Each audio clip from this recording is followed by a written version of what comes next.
สวัสดีครับน้องๆหนูๆวันนี้นะครับพ่อโดมจะมาสอนวิธีการพับเจ้าหมาดุนะครับหรือ reverse bulldog นะครับสำหรับหมาดุของเรานะครับลักษณะเครื่องบินเนี่ยเมื่อปาไปแล้วนะครับจะเป็นเครื่องบินสายพุ่งนะครับ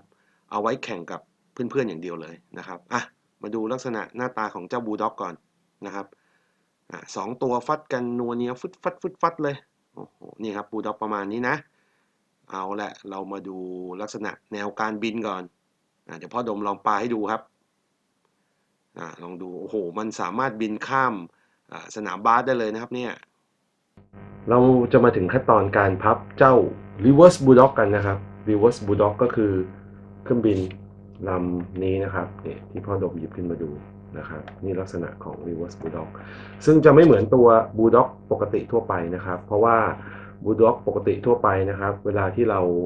พับนะครับบริเวณเล่นไปสักพักเนี่ยบริเวณนี้มันจะเพเยอขึ้นมานะครับเสร็จแล้วมันก็ทำให้แนวการวิ่งของเครื่องบินเนี่ยหัวทิ่มไปซะอย่างนั้นนะครับ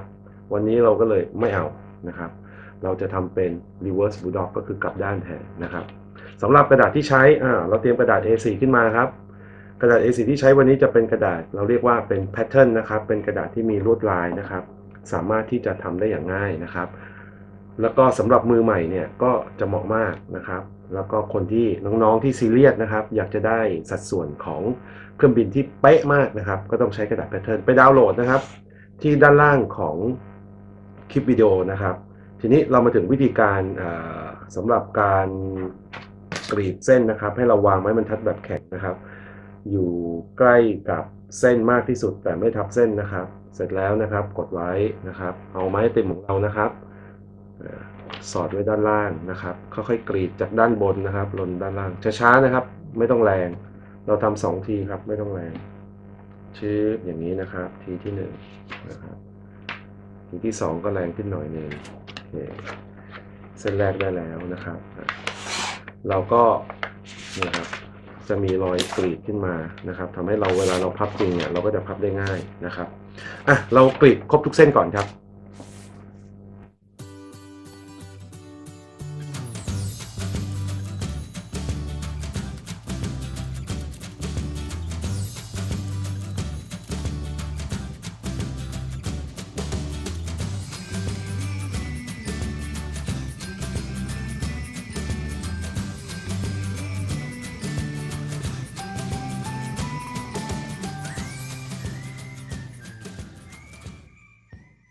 เอาละครับมาถึงขั้นตอนการพับแล้วนะครับ reverse bulldog ของเราวันนี้นะครับเราจะพับเริ่มจากการที่เอามุมทั้งสองด้านนะครับพับมาสู่กึ่งกลางอย่างนี้นะครับโอเคสำหรับน้องๆที่กรีดกระดาษไว้แล้วนะครับก็จะเส้นก็จะลงได้ง่ายนะครับเราแค่ทำตามรอยเดิมของเราแค่นั้นเองนะครับเรียบร้อยนะครับ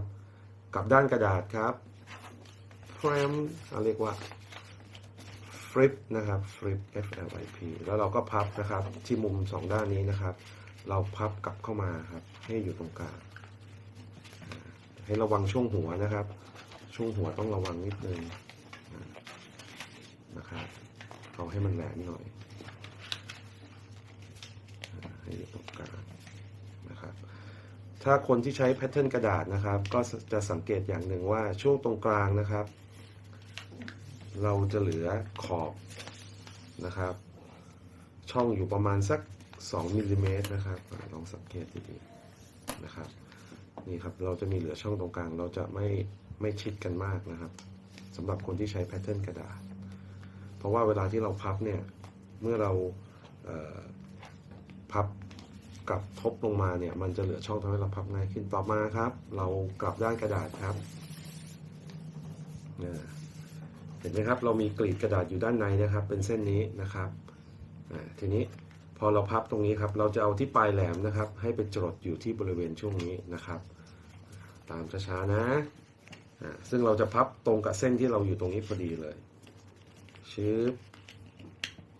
ทีนี้เรากดไปก่อนนะครับจะสังเกตนะครับบริเวณมุมของทั้ง2ด้านของหัวเครื่องบินนะครับ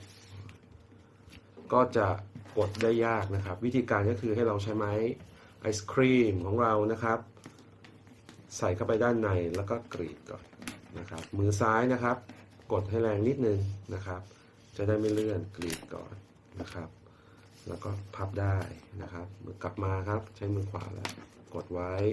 มือซ้ายทำหน้าที่กลับกันนะครับกรีดโอเคเรียบร้อย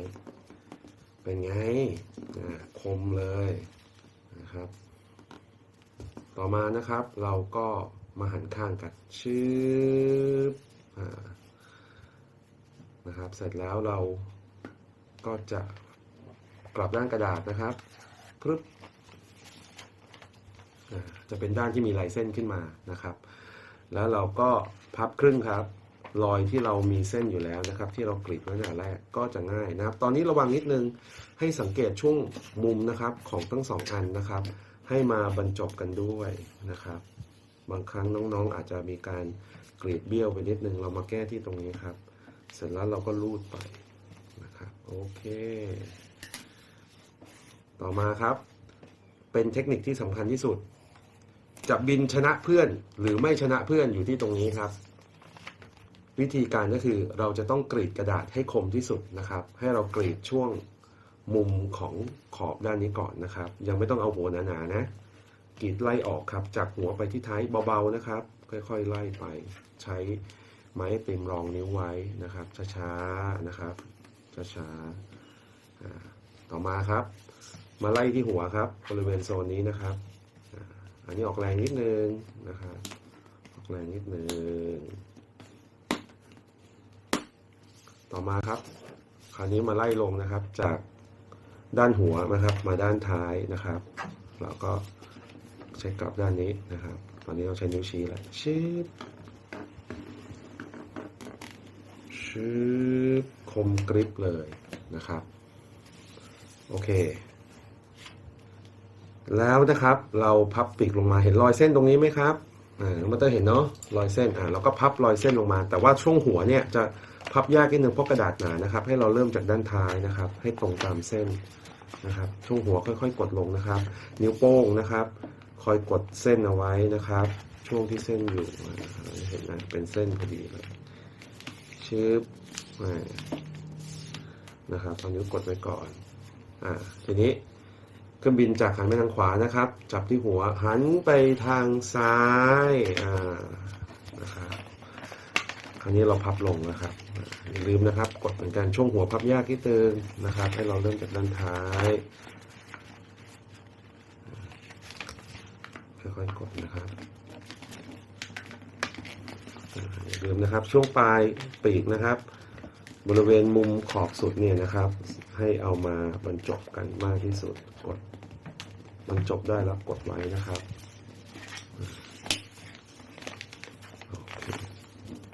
ตอนนี้เราก็จะมารีดปีกของเรานะครับเพื่อให้คมที่สุดเท่าที่จะคมได้นะครับช่วงหัวเนี่ยบางครั้งเราจะติดเรื่องที่ว่าเราไม่สามารถที่จะกดให้มันพับย่นหรือไม่เท่ากันอย่างนี้ได้นะครับวิธีการก็คือเราต้องใช้ไม้ติมเราช่วยครับเหมือนเดิมครับเราก็ใช้ไม้ติมนะครับกดเข้าไปที่ร่องมันครับอันนี้ใช้แรงนิดนึงนะครับแล้วเราก็กด